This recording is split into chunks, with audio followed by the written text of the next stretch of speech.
this entitled customer thinks he deserves this TV at a cheaper price simply because he can't read. But this employee has had enough and plots a bit of revenge that will wipe this smile off the rude customer's face. Happy birthday, today's your birthday, and on with the revamped show.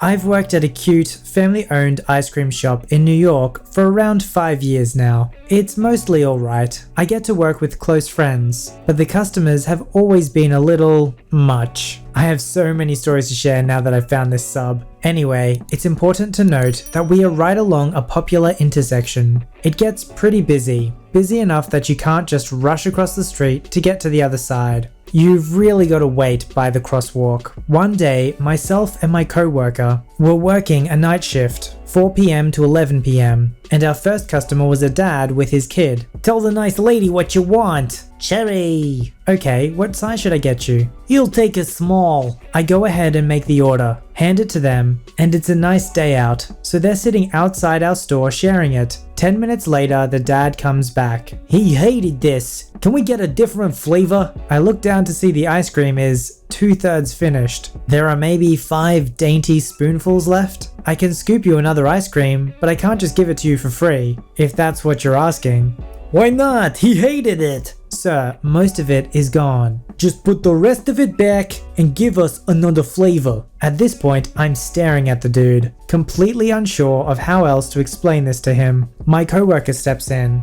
He's a big dude, pretty intimidating, so I'm hoping that maybe the dad will listen to him. Sir, if you ate the ice cream, we can't give it back. It's technically contaminated. We can scoop you more, but you do have to pay for it. I'm sorry. Fine. The dad proceeds to grab the ice cream off the counter where he had previously left it. He turns and with a triumphant "yeah" sound, hurls the rest of the ice cream into oncoming traffic. It hits the ground, splatters, and proceeds to get run over. His child screams, attempts to run after the ice cream, and nearly gets splattered himself by oncoming cars. His dad grabbed him in the nick of time and turned back to us, only to yell, "You could have gotten my kid killed! Thanks for that!" And then he leaves. Came back next week, ordered a large cherry. One of the token signs of an entitled parent. Doesn't take any personal responsibility and blames everything on everyone else. Yes, of course, because you hurled ice cream into the street, haven't taught your kid basic road etiquette. It must be the employee's fault because they didn't give you what you wanted.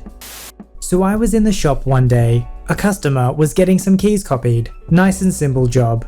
Suddenly, while I've got the machine running, some shirtless guy comes in looking really frantic. I tell him I'll just be a minute longer. Then I finish the keys and send the first customer on his way. Geez, you took long enough. You need to come unlock my car. I'm already a little annoyed since it's almost closing time, but I just figured he's got a kid, dog, groceries in the car and give him the benefit of the doubt. No problem. Where is it? A couple of miles away. My girlfriend drove me over here. You can just follow us to it. I get some info from him. The kind of car it is, his name, number, address, in case we get separated. My phone's in the car, so if you call it, I won't answer. Then how about your girlfriend's number? Hers is in there too. Well, okay then. Since it's pretty much closing time, I just go ahead and set the alarm and lock the doors as I leave. He doesn't like this and starts saying how I'm taking forever. Yeah, take a chill pill. 5 extra seconds won't kill you. I get in my truck and follow him out there. When we get there, I grab my tools and head to the car. Surprisingly, there's nothing in there except for the keys on the seat. No kids or dogs, so now I'm just hoping it's actually their car. You'd better not mess up my doors. This is a classic. Yeah, classic Ford piece of crap. I open it up in about 10 seconds and check the insurance card, and yep, it's their car. I pick up the keys and go over to him, tell him it's $40, and he just looks at me dumbfounded. Wait, you mean I have to pay for this? Yeah. Yes, sir, we charge a service call when we have to go out to the location. Well, I'm not paying for that.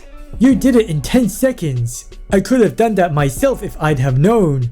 Well, I'm sorry, but I can't do this for free. I could have, but there was no real urgency like a life endangered. Plus he was rude about the whole thing.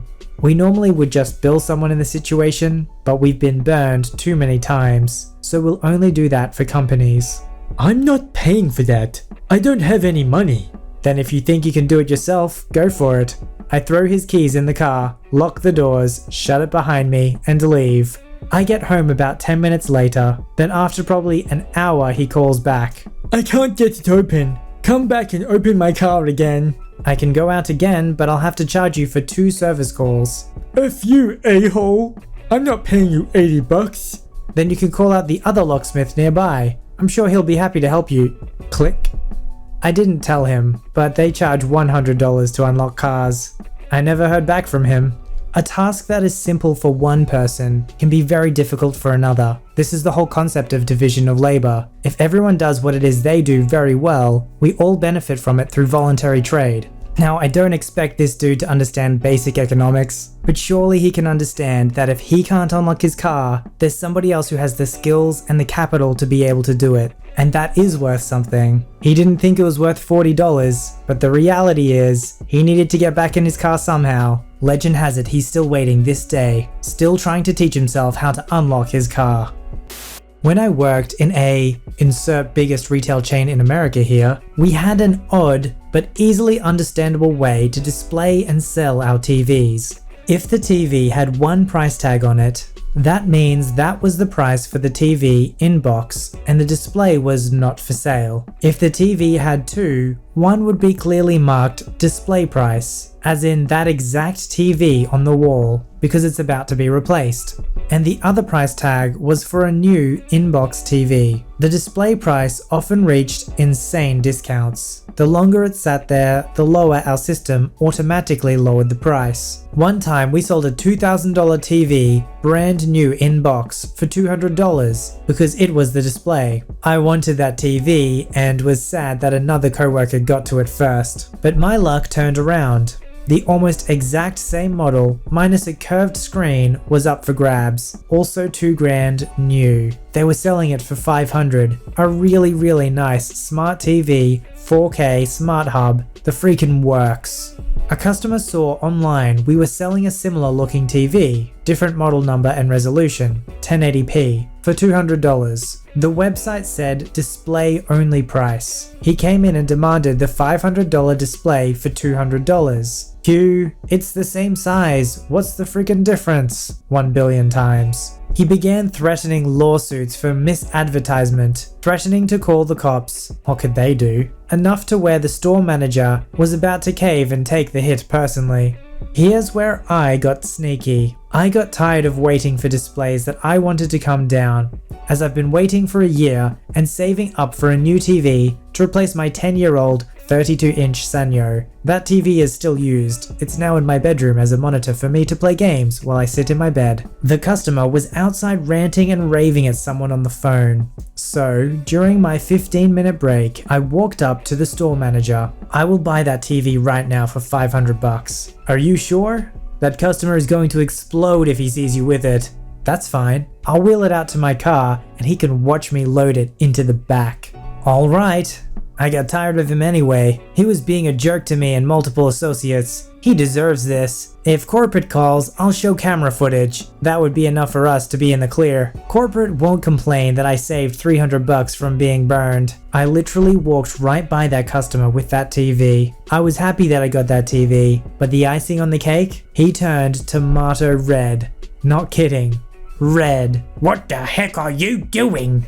Oh, I thought you didn't want it anymore after you left the store. I didn't realize you left to call someone. I totally did, by the way. Are you getting smart with me? I'll kick your butt. Here's where I almost got reprimanded and coached, but I couldn't resist. The troll in me couldn't be stopped. Sir, tomatoes belong in the vegetable section. What the heck did you just say? I booked it to my car, sprinting and holding a 55-inch TV over my head, and slapped the back of my car door shut and ran back inside. They got him out of the store by saying, "You left the store, we don't hold items, it's our policy."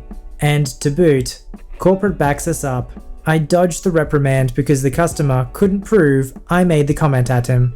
I got a new TV, made a customer explode, and made my managers nearly die from laughing so hard. It was a good day. One of the frustrating things working in retail is always seeing the good discounts and deals that you want to get yourself, but so often the customer gets in just before you. This actually might have happened to him all over again. Had the guy been willing to pay the $500, he would have missed out on the TV again.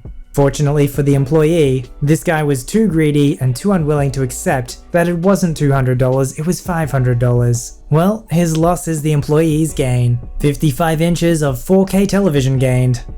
I was in the garden section of my store when an old man comes up with two big lights in his cart.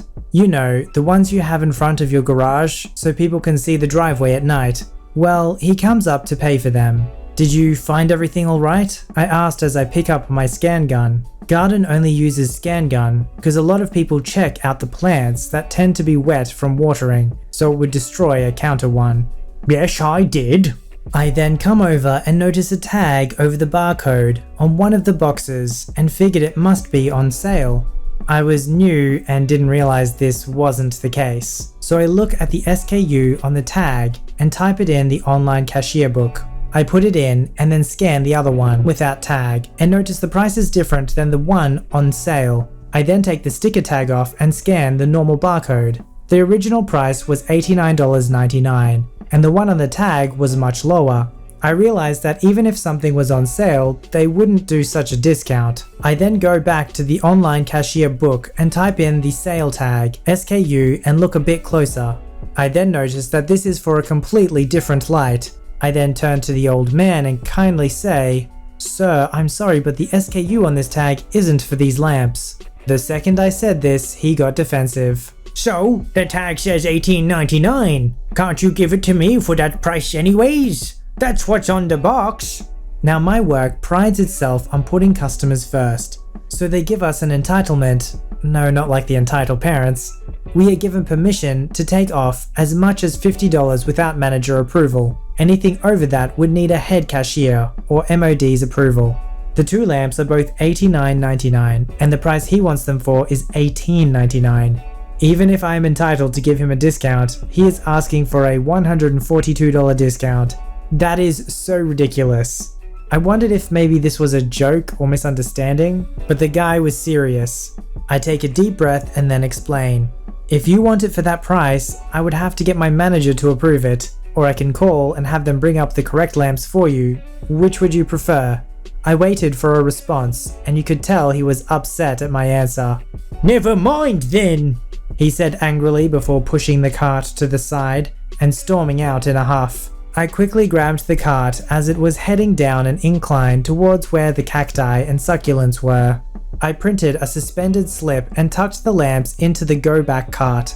I then take the fake sales tag off. Now my store likes us to keep tabs of when we prevent any sort of product loss, whether it's being the customer forgot something was in the cart, it was in their hand, or in this case, trying to scam us.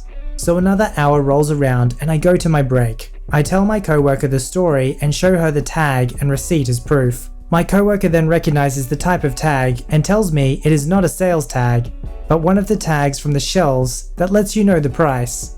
I know it seems a bit stupid of me to almost fall for it, but to be fair, I had only been working there a few weeks and was still learning. Luckily, I caught this and avoided my work losing $142 in the process. That's a win in my book. I'm sure this kind of scam happens all the time, because often a store will honor the price of a product if it's been mislabeled. So I'm pretty sure, at least a fraction of the time, this scam will work without any trouble. Perhaps because this guy was new, he was a bit more wary and cautious when it didn't add up. It's a bit different, but it reminds me of a story when I worked in retail, and I was relatively new to the job. It was an electronics store and the lady was buying some sort of device. There were so many barcodes on the box, I had no idea which one I was supposed to scan. So I scanned the one that looked right, and I guess the machine read it wrong because the price came up as like millions of dollars. The lady started freaking out as if we were trying to scam her, but like I knew immediately, obviously this was wrong. And even if we tried to process it on like a credit card, like it's not going to work. I mean, why would an electronics store franchise try and scam an average customer millions of dollars from a simple device? Like that just doesn't add up. Anyway, I've had my fair share of really stupid customers I've had to deal with, so I really enjoy reading other people's stories. Submit your story to be read on the channel at VoiceyHereStories@gmail.com and join our Voicey veteran community at r/VoiceyHere. Don't forget to like, subscribe, and hit that bell to never miss an episode. Alright, Voicey veterans, I'll see you in the next one.